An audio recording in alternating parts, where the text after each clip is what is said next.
Hey guys, माहौल सरकार time of supply, I hope revisions काम आ रहे हैं आपके। Okay, time of supply section number 12, 13 and 14। Time of supply section number 12 बोलता है गुड्स के लिए टाइम ऑफ सप्लाई क्या होगा, सेक्शन नंबर 13 सर्विसेज के लिए, और सेक्शन नंबर 14 बसंती जय वीरू मतलब whenever there is change in rate of tax. Okay, तो sir section number 12 time of supply for goods. सबसे पहली बात सब ध्यान रखिएगा, गुड्स के केस में टाइम ऑफ सप्लाई कब आएगा, date of issue of invoice. Date of issue of invoice पर अगर आपने एज पर सेक्शन नंबर 31 जब इनवॉइस इश्यू करना था उस टाइम पे अगर इनवॉइस इश्यू नहीं किया तो जब इनवॉइस इश्यू हो जाना चाहिए एज पर सेक्शन नंबर 31 वो ही टाइम ऑफ सप्लाई हो जाएगा। मतलब अगर आपने टाइम पे बिल इशू कर दिया तो date of issue of invoice is the time of supply, और अगर टाइमली बिल इशू नहीं किया तो जिस दिन इनवॉइस इशू हो जाना चाहिए था वही क्या हो जाएगा, time of supply. Okay clear. अच्छा ध्यान रखना, यहां पे लिखा था गुड्स के केस में और receipt of payment whichever is earlier पर एक नोटिफिकेशन लाके बोल दिया कि गुड्स के केस में अगर एडवांस रिसीव होता है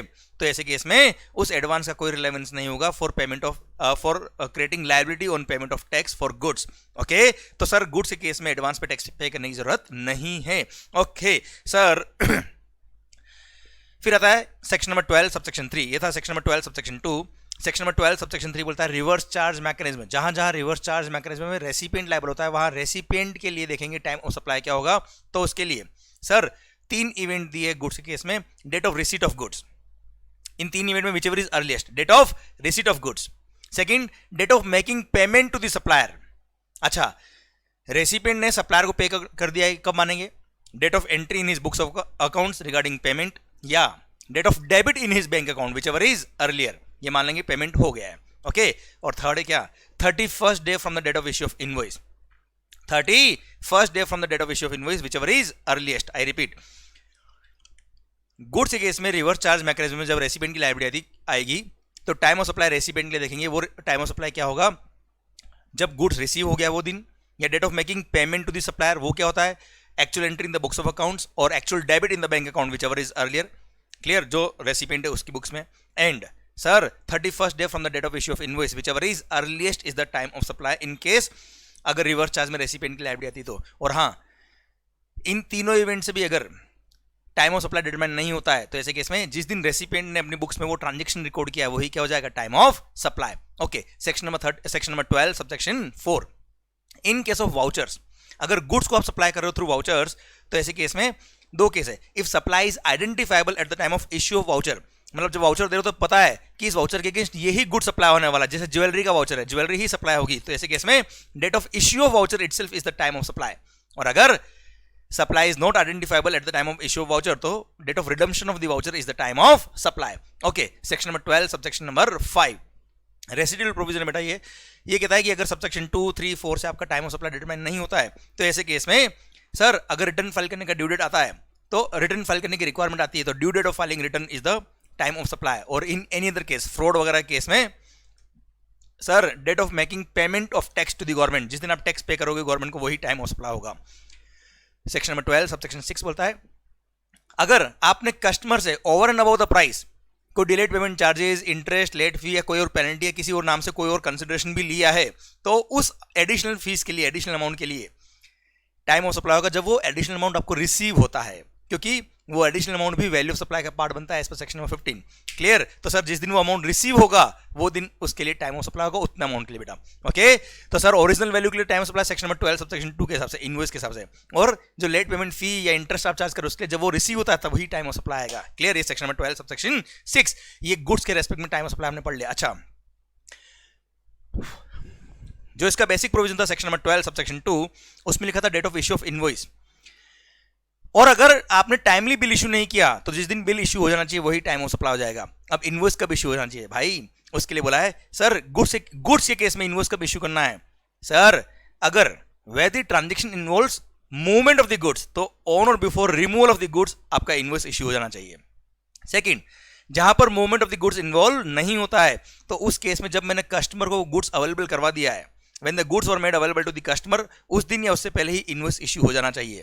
क्लियर सर, और हाँ अगर आपने गुड्स ऑन अप्रूवल बेस पे भेजा है कि भाई कस्टमर अप्रूव करेगा फिर सप्लाई होगी तो ऐसे केस में या तो उसने अप्रूवल दे दी वो दिन मतलब सप्लाई हो गया वो दिन, या फिर 6 month from the date of removal whichever is earlier, उस दिन या उससे पहले आपको इनवॉइस इश्यू करना पड़ेगा। क्लियर, डन सरकार, ये था आपका क्या गुड्स के related point. Plus continuous supply of goods, अगर कभी भी आप कंटिन्यूस सप्लाई ऑफ गुड्स करते हो through wire, through cable, through pipeline या किसी और मोड के थ्रू, तो ऐसे केस में इनवॉइस कब इश्यू करना होता है, तो उसके लिए सेक्शन नंबर 31 ने कहा हुआ है कि सर इट डिपेंड्स, जो सप्लायर और रेसिपिएंट है उन दोनों के बीच में कॉन्ट्रैक्ट हो रखा है कि पीरियोडिकल या तो सप्लायर एक स्टेटमेंट ऑफ अकाउंट इश्यू करेगा या फिर पीरियोडिकली रेसिपिएंट सप्लायर को एक लमसम पेमेंट करेगा।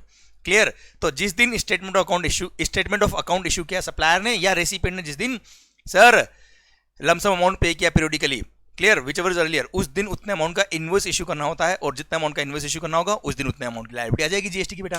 क्लियर माहौल सरकार, ये था सेक्शन नंबर 12 और इनवॉइस रिलेटेड सारे provision. Okay, section number 13 is regarding services. Section number 13 is regarding services, time of supply of services. Section number 13 subsection 1 ने बोला कि following provisions will be followed to determine the time of supply in respect of services, और जिस दिन time of supply आता है उस दिन लायबिलिटी आती है सर्विस सप्लायर पे या रेसिपिएंट अगर रिवर्स चार्ज में तो to pay the tax. Okay सरकार, सेक्शन नंबर 13 सबसेक्शन 2 से मेन प्रोविजन शुरू होता है। Time of supply for services, date of issue of invoice और receipt of payment whichever is earlier, date of issue of invoice और receipt of payment whichever is earlier is the time of supply. पर अगर आपने invoice timely issue नहीं किया, if invoice is not issued with in the time limit given in section number 31, तो ऐसे case में date of provision of service, मतलब जब सर्विसेज कंप्लीट करी, प्रोवाइड करी आपने वो दिन, या date of receipt of payment whichever is earlier is the time of supply. अच्छा, कभी भी एडवांस रिसीव होता है सर्विसेज के केस में, तो जितना अमाउंट रिसीव हुआ एडवांस उतने अमाउंट के to the extent of amount received liability आती है। क्लियर, अच्छा अगर एडवांस का अमाउंट इज अप टू ₹1000 तो आपको हेडेक लेने की जरूरत नहीं है।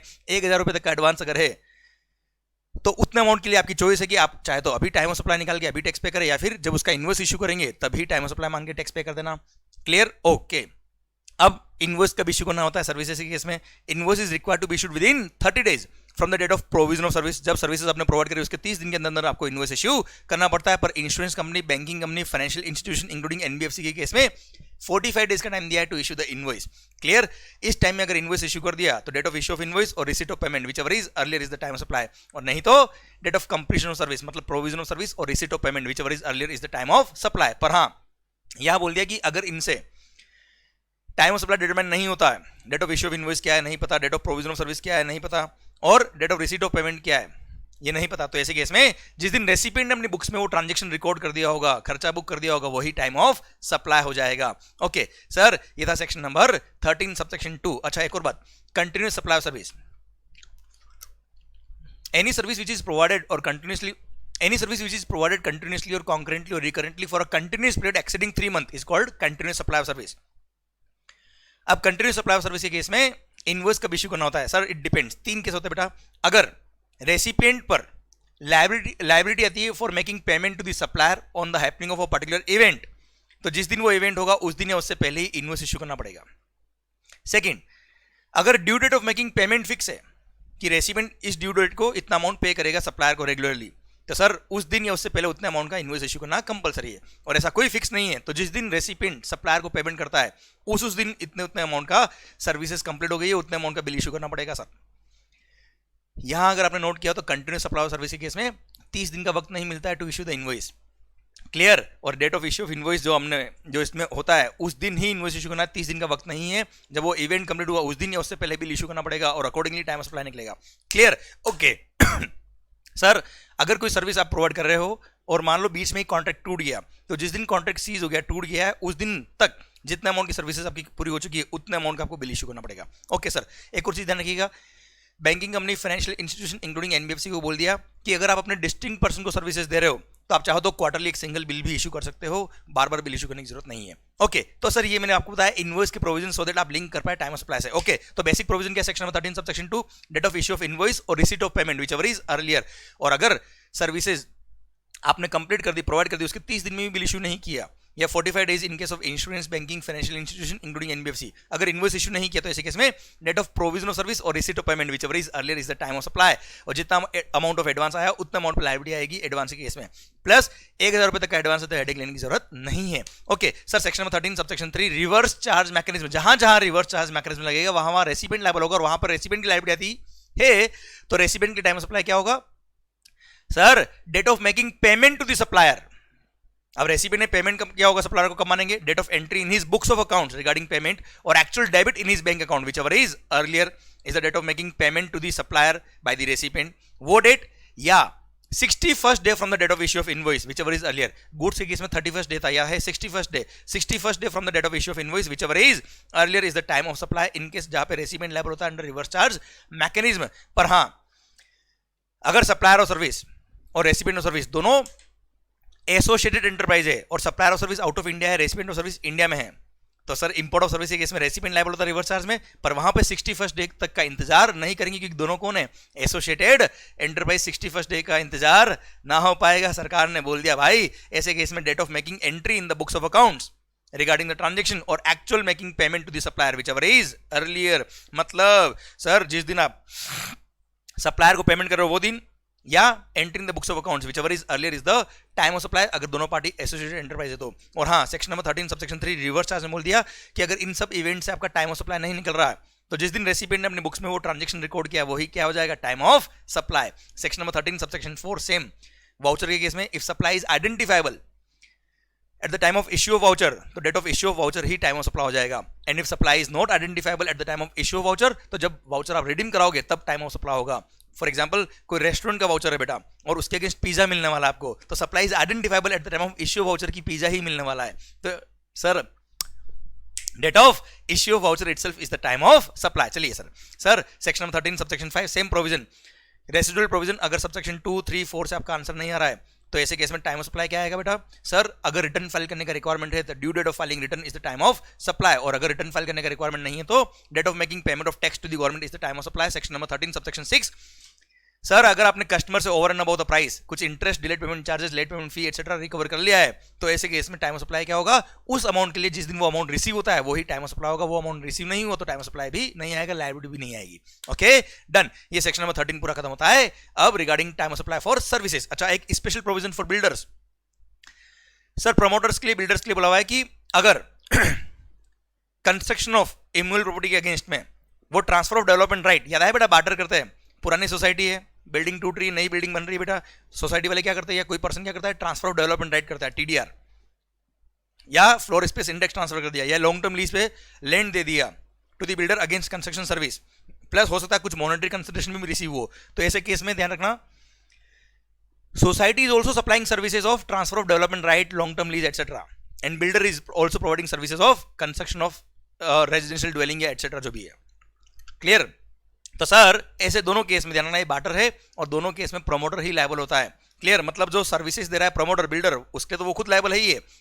Sir transfer of development right की वैल्यू पे भी टैक्स पे करना पड़ता है रिवर्स चार्ज में बिल्डर को। अब ऐसे केस में टाइम ऑफ सप्लाई क्या होगा, सिंस बिल्डिंग अभी टूट रही है और बिल्डर भी अपना बहुत बड़ा कॉस्ट इंकर करने वाला है, उसको भी अभी कुछ नहीं मिलने वाला है और सोसाइटी को भी कुछ नहीं मिलने वाला है, इसलिए टाइम ऑफ सप्लाई को शिफ्ट कर दिया और बोल दिया स्पेशल प्रोविजन देके नोटिफिकेशन देके कि ऐसे केस में लायबिलिटी आएगी, नो डाउट प्रमोटर पे आएगी, पर कब आएगी sir, date of issue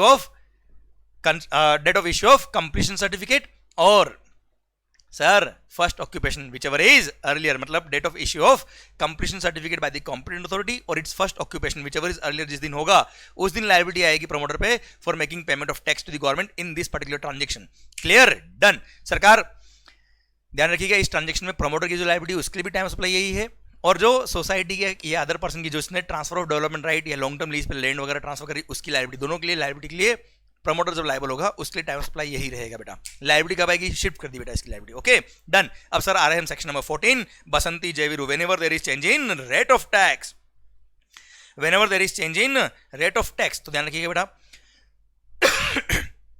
6 case बनेंगे इसके अंदर, clear. Sir whenever there is change in rate of tax, ध्यान रखिए बेटा अगर मान लो देखो टाइम ऑफ सप्लाई 3 इवेंट पे डिपेंड करता है, supply, completion of supply, clear, sir date of issue of invoice और date of receipt of payment. अगर ये तीनों इवेंट पहले हो गए और उसके बाद रेट चेंज हुई तो नई रेट से मतलब ही नहीं बेटा।